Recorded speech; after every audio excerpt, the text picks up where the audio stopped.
E finalmente chegamos à fase 3, que é a fase do casamento. Então é aqui que você vai aplicar as 7 técnicas que eu vou te ensinar agora, beleza? Primeira técnica é o fechamento direto. Como assim, Jéssica? Fechamento direto? Sim, parece óbvio, mas tem clientes que só precisam disso, de que você ofereça. Então, às vezes, você não está oferecendo. E aí, bora fechar o contrato? E aí, seu João, vamos assinar? E aí, dona Maria, bora fazer essa aposentadoria? Vamos assinar aqui? O que a senhora achou do contrato? Você precisa aprender a oferecer o seu serviço de uma forma direta. Não tenha vergonha de fazer isso. Não tenha medo de fazer isso. Você já fez tudo antes. Você já preparou antes. Então, você já atendeu o cliente bem no telefone. Você já fez uma boa recepção. Atendeu o cliente na hora sem atraso, você já explicou o que precisava explicar ali antes de chegar nesse módulo de fechamento de contrato. Então você não precisa ter medo, só ofereça. Por quê? Porque a maioria dos clientes vão dizer sim. O que não entrar nessa maioria, você vai aplicar as próximas 6 técnicas.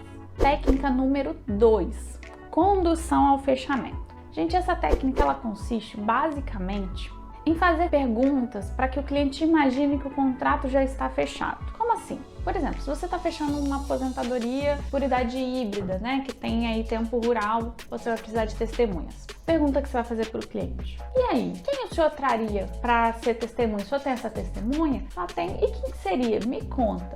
Porque quando você faz isso, o cérebro do seu cliente, ele começa a trabalhar na logística de como fazer aquele contrato acontecer. E não mais se eu vou ou se eu não vou fechar esse contrato. Então, na cabeça dele, o cérebro dele já vai trabalhando para falar assim, eu já tenho esse contrato. Então, é muito mais fácil para que ele diga sim. Então, se você encontrou aí um cliente que está com um pouco de dúvida, que acha que não vai dar certo, que tem medo de contratar um advogado, normalmente essa é a técnica que eu mais uso, tá? Para esse tipo de cliente, que fica aí com um pouquinho de receio de contratar um advogado, para que você consiga facilitar para esse cliente, para ele fechar o contrato. A técnica número 3 eu chamo de gerando estresse.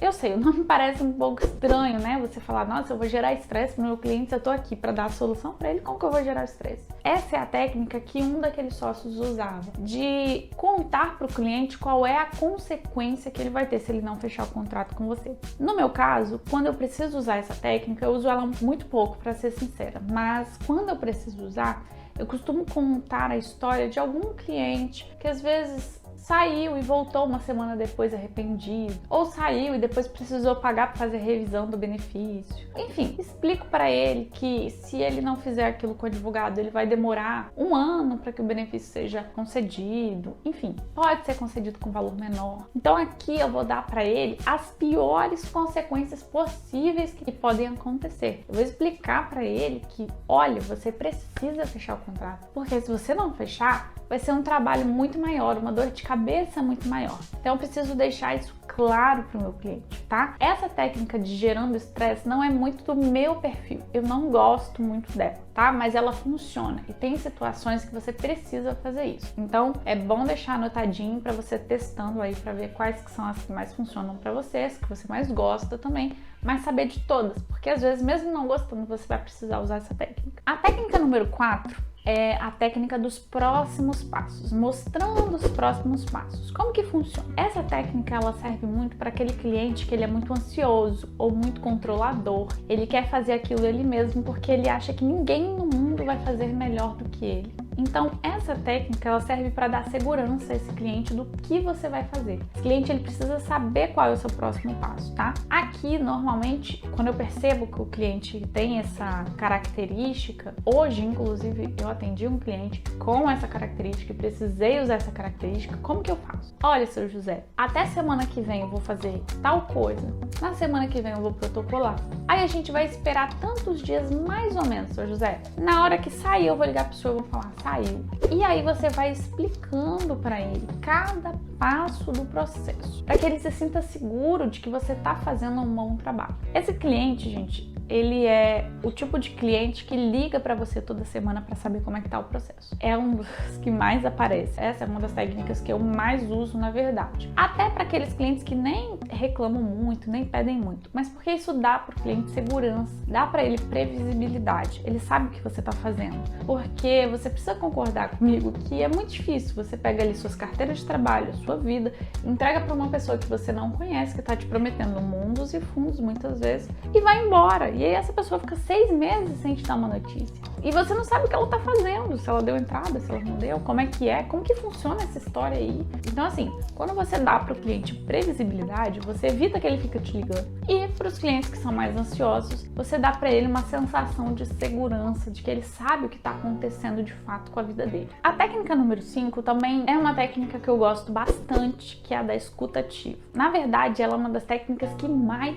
funcionam. Se você me perguntasse, Jéssica, de todas essas 7, qual é a que você acha que mais funciona? É a da escuta ativa. Por quê? Na escuta ativa, você vai conversar com o cliente. Pode ser sobre o processo ou sobre coisas aleatórias, para você tentar descobrir qual é o impedimento. O que está fazendo com que ele não assine aquele contrato naquele momento? Ele quer ir embora para conversar com o filho dele, para ter certeza de que ele deve fechar aquele contrato? O valor que ele está achando caro? Será que é o tempo do processo? E aí, a partir do momento que você descobre exatamente o que está bloqueando aquele cliente para ele assinar o contrato, você consegue identificar isso e quebrar essa objeção, tá? Então, assim, isso funciona, gente, mas funciona que é uma maravilha, sabe? Em novembro de 2021, agora, tive uma cliente que, nossa, eu tava ali lutando, era um processo super simples, e eu lutando com ela, por que ela não queria assinar o contrato? Por quê? Mas porque ela só se sentiria segura se a irmã dela estivesse ali com ela, e no dia do atendimento a irmã dela não pôde comparecer.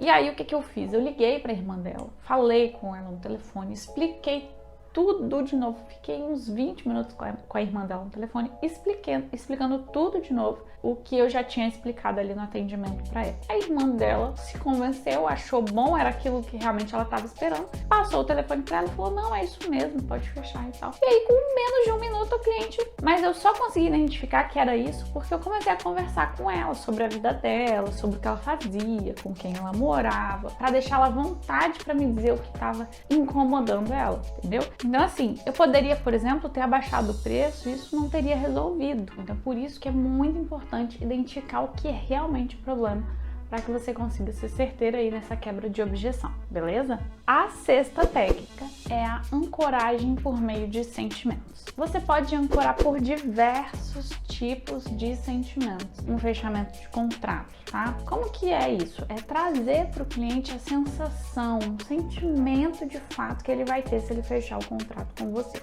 Na verdade, os 2 que eu mais uso, e vocês vão até rir um pouco, mas os 2 que eu mais gosto e mais uso são esses, tá? Que eu vou trazer para vocês. Mas vocês podem, assim, dentro aí do universo de vocês que vocês identificarem com o cliente, tem muita alternativa para ancoragem por sentimento. O primeiro que eu mais uso, né, nesse tipo, é normalmente quando eu percebo que o cliente, ele não é pró-governo. Exemplo, a gente tem lá o presidente da República, o Bolsonaro. Se eu percebo que o meu cliente tá ali conversando comigo e ele é contra o governo, então a primeira ancoragem por sentimento que eu vou fazer é essa. O senhor vai deixar dinheiro lá pro Bolsonaro? Ou na época do Lula eu fazia também, tá, gente? Porque pra mim não importa, o negócio é fechar o contrato. Então, o senhor vai deixar dinheiro pro Lula, pra Dilma, pra sei lá quem? Então, assim, isso quando você percebe, é claro que o cliente não é pró-governo. E aí você consegue fazer essa ancoragem através desse sentimento de ser contra alguma coisa, tá? O segundo tipo, que também é bastante utilizado, é trazer para o cliente, né, a sensação de que ele vai ter quando ele descansar, sabe? Aquele tão esperado descanso, aquela viagem, aquelas férias, enfim. O fato de que ele não vai mais precisar trabalhar, então ancorar isso aí dentro do seu atendimento através desse sentimento de relaxamento, de descanso, de enfim poder relaxar e não precisar mais trabalhar, tá? Esse também é uma ancoragem que dá bastante certo. Mas, como eu disse, você pode ancorar com diversas situações, tá? A 7ª e última que eu uso, que normalmente é a última mesmo. Se eu já tentei algumas e elas não deram certo, Essa é a que eu deixo sempre pro final, foi por isso também, foi meio proposital que eu deixei ela aqui pro final. Eu confesso que eu nem sei se isso é uma técnica de venda, eu acho que não, mas é uma coisa que eu utilizo, então é uma técnica minha de venda, tá? Que é o silêncio. Isso, é o silêncio. Eu sei, gente, parece loucura, mas às vezes tem cliente que ele só precisa de 1 minuto para pensar. Então, se você já disse tudo para ele, se você já deu para ele todas as informações, se você já tentou de todas as formas, talvez o que esse cliente precise seja de 1 minuto de silêncio para ele tomar a decisão que é mais adequada para ele. Talvez ele precise desse silêncio, que você pare de falar um pouquinho no ouvido dele, para que ele consiga refletir se aquilo é realmente a melhor decisão para ele, tá? Então, normalmente, quando eu já tentei o que eu precisava tentar e não funcionou, eu paro. Falo, o senhor entendeu? Ele vai responder, entendi. Exatamente isso. Eu não abro mais a minha boca. Isso me dá, gente, 2 situações. Uma é que o cliente ele vai ter o tempo dele para pensar.